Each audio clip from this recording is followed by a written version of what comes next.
ഖുർആനിലെ ഒരു പ്രത്യേക അധ്യായത്തില് ഒരു വലിയ രഹസ്യം ഒളിഞ്ഞിരിപ്പുണ്ട് എന്ന് നിങ്ങൾ എപ്പോഴെങ്കിലും കേട്ടിട്ടുണ്ടോ? അത് വെറുമൊരു അധ്യായം മാത്രമല്ല, മറിച്ച് വരാനിരിക്കുന്ന ഏറ്റവും വലിയ പരീക്ഷണത്തിൽ നിന്ന് നമ്മളെ സംരക്ഷിക്കാൻ കഴിയുന്ന ഒരു രക്ഷാകവചം കൂടിയാണ്. അപ്പോ എങ്ങനെയാണ് ഈ പുരാതന വചനങ്ങൾ നമുക്ക് തുണയാവുന്നത്? നമുക്ക് ഒരുമിച്ചതൊന്ന് നോക്കാം. അപ്പോ ഇതാണ് നമ്മളെല്ലാവരും ചോദിക്കുന്ന ആ ഒരു ചോദ്യം. വെറുതെ ഒരു അധ്യായം ഓതുന്നതുകൊണ്ട് മാത്രം അന്ത്യകാലത്തെ ഏറ്റവും വലിയ പരീക്ഷണം എന്ന് പറയുന്ന ദജ്ജാലിൽ നിന്ന് ഒരാൾക്ക് എങ്ങനെ രക്ഷ നേടാൻ പറ്റും? ശരിക്കും എന്താണിതിന് പിന്നിലെ രഹസ്യം? അപ്പോ ഇതിന്റെ ഉത്തരം അതൊരു മന്ത്രവോ മാന്ത്രികവിദ്യയോ ഒന്നുമല്ല. അല്ല, മറിച്ച് അതൊരു ബ്ലൂ പ്രിന്റാണ്, ഒരു വഴികാട്ടി.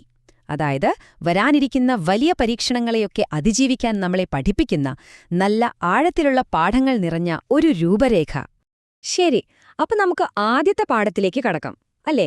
ഇത് തുടങ്ങുന്നത് ഒരു കഥയിലൂടെയാണ്. നൂറ്റാണ്ടുകളോളം ഒരു ഗുഹയിൽ ഉറങ്ങിപ്പോയ ഒരു കൂട്ടം ചെറുപ്പക്കാരുടെ കഥ. ഇത് ശരിക്കും പറഞ്ഞാൽ വിശ്വാസത്തിന്റെ ആഴം അളക്കുന്നൊരു പരീക്ഷണം തന്നെയാണ്. ഇവിടെയാണ് നമ്മൾ ശരിക്കും ശ്രദ്ധിക്കേണ്ട ഒരു കാര്യം. നോക്കൂ, അന്ന് ആ ചെറുപ്പക്കാർക്ക് അഭയം കൊടുത്തത് ഒരു ഫിസിക്കൽ ഗുഹയായിരുന്നു. പക്ഷേ ഇന്ന് ഈ കാലഘട്ടത്തിൽ ആ ഗുഹയെ നമ്മൾക്ക് മഹദിയുടെ ആത്മീയ സമൂഹമായിട്ട് കാണാം. അപ്പോൾ ഒന്ന് ഭൗതികമായ ഒരു അഭയമാണെങ്കിൽ മറ്റേത് ആത്മീയമായ ഒരു രക്ഷാസങ്കേതമാണ്. അപ്പോൾ ഈ കഥയുടെ ഒരു ചുരുക്കം എന്താണെന്ന് വെച്ചാൽ, തങ്ങളുടെ വിശ്വാസം കാരണം ഒരു ക്രൂരനായ ഭരണാധികാരിയിൽ നിന്ന് രക്ഷപ്പെടാൻ കുറച്ച് ചെറുപ്പക്കാർ ഒരു ഗുഹയിൽ പോയി ഒളിക്കുന്നു. എന്നാൽ സംഭവിച്ചതെന്താണെന്നറിയാമോ? അവരവിടെ 300-ലധികം വർഷം ഉറങ്ങിപ്പോയി. അവസാനം അവർ ഉണർന്നെണീറ്റപ്പോഴേക്കും പുറത്തുള്ള ലോകം മുഴുവൻ നീതിയുടേതായി മാറിയിരുന്നു. എന്തൊരത്ഭുതം! ഇതാണ് ഈ കഥയ്ക്ക് ഇന്നത്തെ കാലത്തുള്ള ഒരു വ്യാഖ്യാനം. കണ്ടില്ലേ, അന്ന് ആ ചെറുപ്പക്കാർ ഉണർന്നത് നീതി നിറഞ്ഞൊരു ലോകത്തിലേക്കാണ്.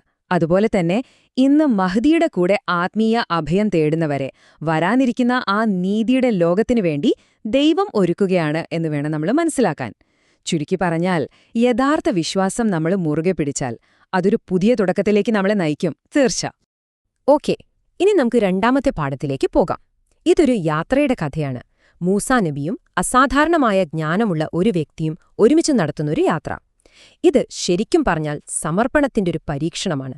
അതായത് നമ്മുടെ സാധാരണ ലോജിക്കിന് മനസ്സിലാക്കാൻ പറ്റാത്ത ദൈവീകമായ ജ്ഞാനത്തിനു മുന്നിൽ നമ്മൾ എത്രത്തോളം സമർപ്പിക്കുന്നു എന്നതിന്റെ ഒരു ടെസ്റ്റ്.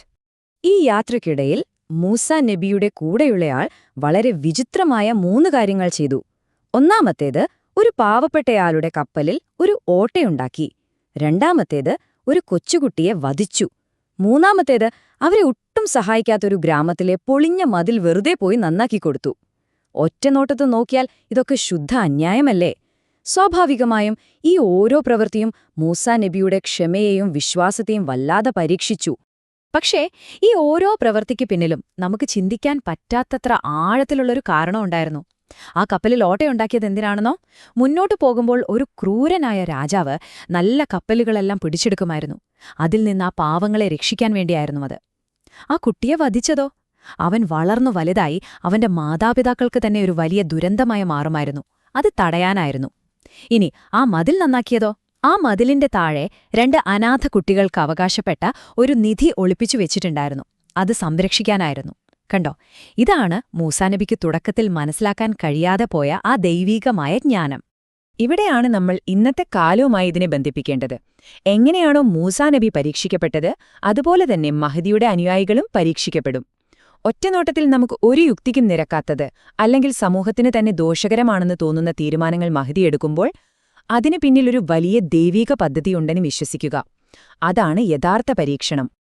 അപ്പോ എന്താണിതിലെ ഏറ്റവും പ്രധാനപ്പെട്ട പാഠം? ഇത്രയുള്ളൂ. യഥാർത്ഥ സമർപ്പണമെന്ന് പറയുന്നത് നമ്മൾ നമ്മുടെ സ്വന്തം കണ്ണുകൊണ്ട് കാണുന്നതിനേക്കാൾ കൂടുതൽ ആ ദൈവിക പ്രതിനിധിയുടെ ഉൾക്കാഴ്ചയെ വിശ്വസിക്കുക എന്നതാണ്.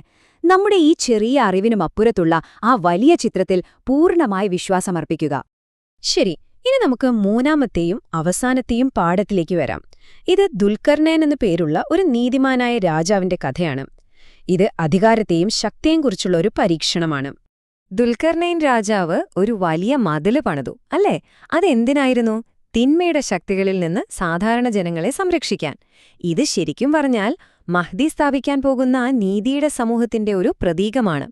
എങ്ങനെയാണോ ആ മതില് നന്മയെയും തിന്മയെയും തമ്മിൽ വേർതിരിച്ചത്, അതുപോലെ തന്നെ മഹ്ദിയുടെ സമൂഹം ദൈവത്തിന്റെ വഴി പിന്തുടരുന്നവരെയും അല്ലാത്തവരെയും തമ്മിൽ വേർതിരിക്കും. ഇവിടെയാണ് ഈ കഥ നമ്മൾ നേരത്തെ പറഞ്ഞ കഥയുമായിട്ട് കണക്റ്റാവുന്നത്. ദുൽഖർനൈൻ തനിക്ക് കിട്ടിയ അധികാരം ഉപയോഗിച്ചില്ലേ?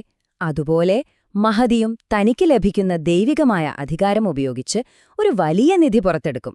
പക്ഷേ അതൊരു സ്വർണമോ വെള്ളിയോ ഒന്നുമല്ല, മറിച്ച് അറിവിന്റെ ഒരു വലിയ നിധിയാണ്. മനുഷ്യരാശിക്ക് അതുവരെ കിട്ടാത്ത പുതിയ അറിവിന്റെ വാതിലുകളാണ് അന്ന് തുറക്കപ്പെടാൻ പോകുന്നത്. അപ്പോ നമ്മൾ തുടങ്ങിയ ആ ചോദ്യത്തിലേക്ക് തന്നെ നമ്മൾ തിരിച്ചെത്തിയിരിക്കുകയാണ്. എന്താണ് യഥാർത്ഥ സംരക്ഷണം? അത് വെറുതെ വാക്കുകൾ വായിച്ചു പോകുന്നതിലല്ല, ഒരിക്കലുമല്ല.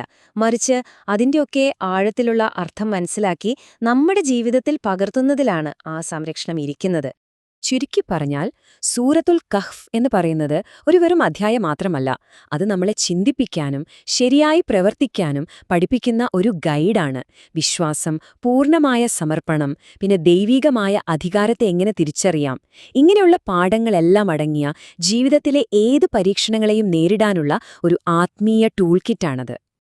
അപ്പോ ഈയൊരു വിശകലനം നമ്മളെ ഒരു വലിയ ചോദ്യത്തിന് മുന്നിലാണ് കൊണ്ടുനിർത്തുന്നത്. ഈ പുരാതന കഥകളെല്ലാം വരാനിരിക്കുന്ന കാലത്തേക്കുള്ളൊരു മാപ്പാണെങ്കിൽ ആ യാത്രയുടെ ഫൈനൽ ഡെസ്റ്റിനേഷൻ എന്തായിരിക്കും? ആ ലക്ഷ്യസ്ഥാനം എവിടെയായിരിക്കും? ഒരുപക്ഷെ അതിന്റെ ഉത്തരം കണ്ടെത്തേണ്ടത് നമ്മൾ ഓരോരുത്തരുമാണ്.